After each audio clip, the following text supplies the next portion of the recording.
What started as a routine promotional interview turned into television's most explosive confrontation when Denzel Washington walked off Stephen Colbert's show after the host ambushed him with accusations about faith and politics, leaving audiences stunned and the internet in chaos.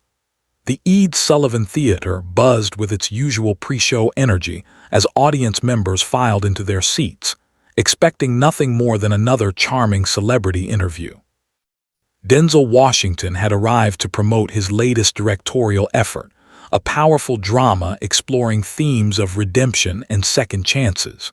The film had been earning critical acclaim and Oscar buzz, making this appearance a crucial stop on his promotional tour. Behind the scenes, however, tension was already brewing. Sources close to the production revealed that Colbert's writing team had spent the afternoon crafting what they called gotcha questions designed to corner Washington about his well-known Christian faith and conservative social views. The host, emboldened by his audience's political leanings, had reportedly told his producers he wanted to challenge the narrative that Washington had been spinning in other interviews. As the show's familiar opening theme played and Colbert delivered his monologue, nothing seemed amiss. The audience laughed at his political jokes, applauded at the right moments, and settled in for what they assumed would be another entertaining hour of late-night television. But backstage, Washington's publicist was growing increasingly uncomfortable with the line of questioning she'd overheard the host rehearsing. When Colbert finally introduced his guest, the applause was thunderous. Washington walked out with his characteristic grace and dignity, offering his trademark warm smile as he shook hands with the host and took his seat. The first few minutes proceeded exactly as expected. Light banter about the new film, some gentle ribbing about Washington's legendary work ethic, and the kind of easy chemistry that made for good television. "So, Denzel," Colbert began, leaning back in his chair with a smile that didn't quite reach his eyes.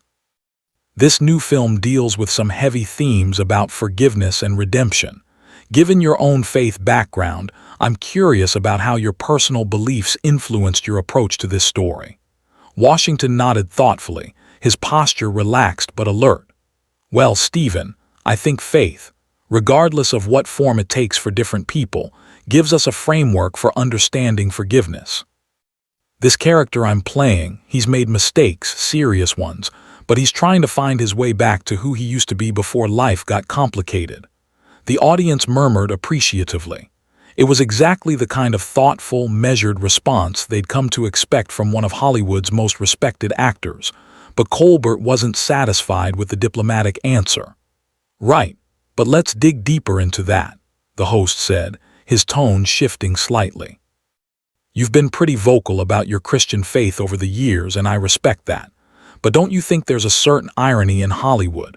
This town built on make-believe and fantasy. When actors start lecturing audiences about moral values, a flicker of confusion crossed Washington's face. This wasn't the direction he'd been told the interview would take. His publicist, watching from the wings, tensed visibly. "I wouldn't call it lecturing," Washington replied carefully. "I think when you're given a platform, you have a responsibility to be authentic about who you are. I don't preach to anyone, but I'm not going to hide my beliefs either. People can take what resonates with them and leave the rest." Colbert leaned forward, sensing an opening. "But here's what I find interesting, and correct me if I'm wrong. You've been pretty quiet about some of the more controversial social issues that your faith community has strong opinions on. Marriage equality, women's reproductive rights, the role of religion in government. Some might say that's having it both ways, claiming the moral authority of faith without taking the heat for the positions that come with it." The studio fell unusually quiet. This wasn't the playful back and forth that late-night audiences expected. Washington's jaw tightened almost imperceptibly, but his voice remained steady. "I think you might be misunderstanding something fundamental. Here, Stephen. My faith teaches me to love people, not to judge them. When I talk about values, I'm talking about treating people with dignity, working hard, taking care of your family. I'm not running for office, and I'm not asking anyone to live by my beliefs." But Colbert wasn't backing down. If anything, Washington's measured response seemed to embolden him. "Come on, though. You can't tell me that when you go to church, and I know you're regular churchgoer, that these issues don't come up, that your pastor doesn't have opinions about gay marriage or abortion that you either agree with or you don't. The silence itself is a position, isn't it?" The camera caught Washington's expression changing. The warm media smile was gone, replaced by something harder, more guarded. "Are you interviewing me about my film? Or are you trying to get me to take political positions so you can have a viral moment?" A nervous laugh rippled through the audience. They could sense the shift in energy but weren't sure how to react. Colbert, however, seemed energized by the confrontation. "I'm trying to have an honest conversation with someone who has influence and a platform. Look, I admire your work. I think you're one of the greatest actors of our generation.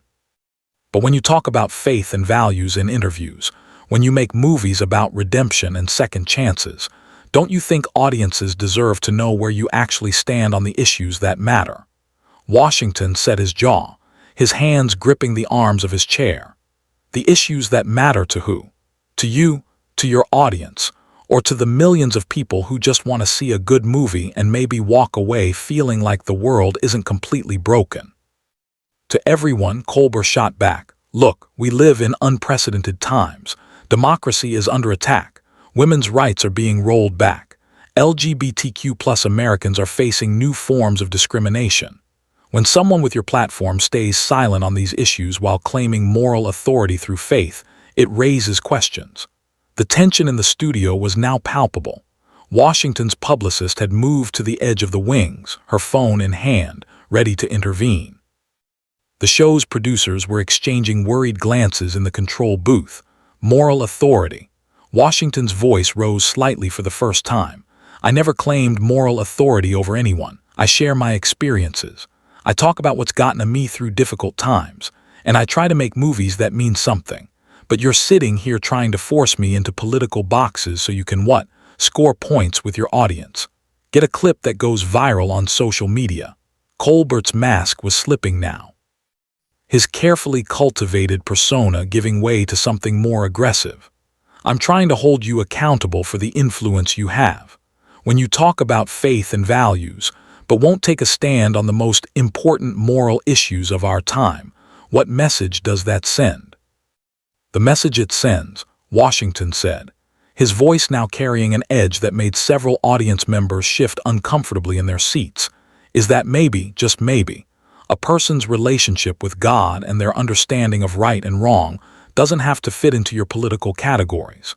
Maybe some of us believe that treating people with respect and dignity is more important than checking the right ideological boxes for late-night television hosts." The studio erupted in scattered, confused applause. Some audience members were clapping enthusiastically, others sat in stunned silence, and a few were clearly uncomfortable with the direction the interview had taken. Colbert's face flushed red. "So, you're saying that staying neutral on civil rights issues is treating people with respect?" Washington stood up abruptly, his composure finally cracking. "I'm saying that ambushing a guest who came here in good faith to talk about their work, trying to force them into political positions they never agreed to discuss, and then lecturing them about moral responsibility is not treating people with respect. And